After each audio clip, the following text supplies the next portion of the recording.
I never imagined my life could fall apart so completely. My wife, Melissa, and I had been married for 12 years.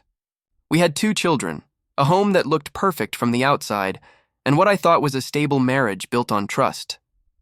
I loved my family, trusted my wife, and cherished my daughter, Emily. Everything changed one seemingly ordinary evening. I had just returned from work and noticed Melissa acting strangely. She was jittery, avoiding eye contact, and her phone kept buzzing nonstop. At first, I thought maybe she was stressed about something minor, work, family errands, but deep down, my instincts told me something was off.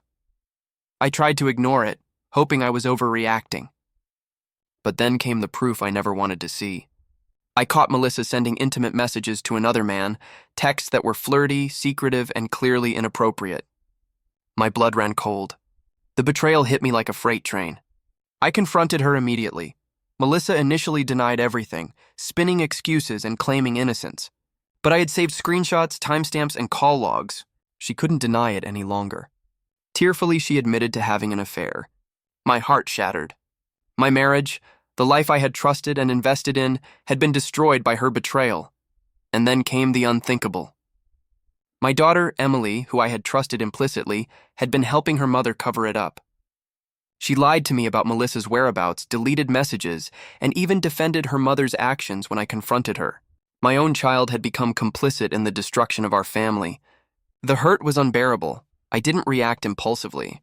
Rage would have ruined everything further. Instead, I planned carefully.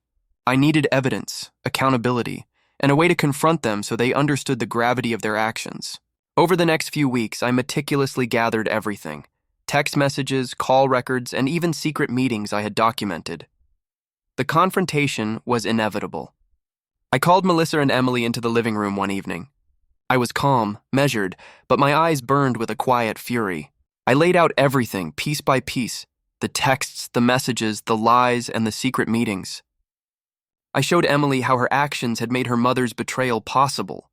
Melissa gasped, trying to defend herself.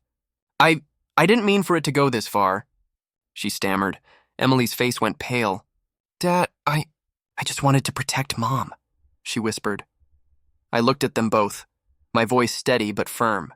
"You've destroyed trust, lied, and manipulated. There are consequences for your actions. Melissa, you've lost your access to our shared finances and the house. Emily, you will have boundaries, responsibilities, and consequences for helping cover this up." The room was silent, heavy with shock. The betrayal finally exposed left them stunned.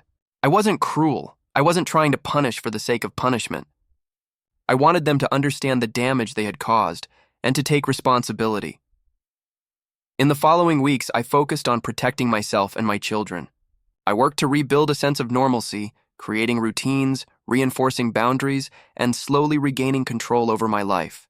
Melissa's affair had torn my world apart, but planning strategically allowed me to reclaim stability and ensure accountability. Through it all, I realized some harsh truths. Betrayal doesn't just come from a spouse, it can come from those closest to you.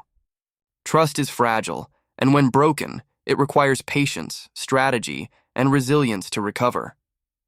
But revenge, when carefully executed, isn't about cruelty, it's about justice, boundaries, and reclaiming what was lost. Months later, Melissa and Emily faced the social and emotional consequences of their actions. Relationships that had been taken for granted were strained, and trust had to be rebuilt carefully. I, on the other hand, learned to be vigilant, to value honesty above appearances, and to ensure that my own life and well-being were protected. What started as a shocking betrayal became a lesson in resilience, strategy, and reclaiming control. My marriage may have been ruined by cheating, and my daughter may have helped her. But through careful planning, accountability, and focus, I regained agency over my life and made sure they would never underestimate the consequences of betrayal again.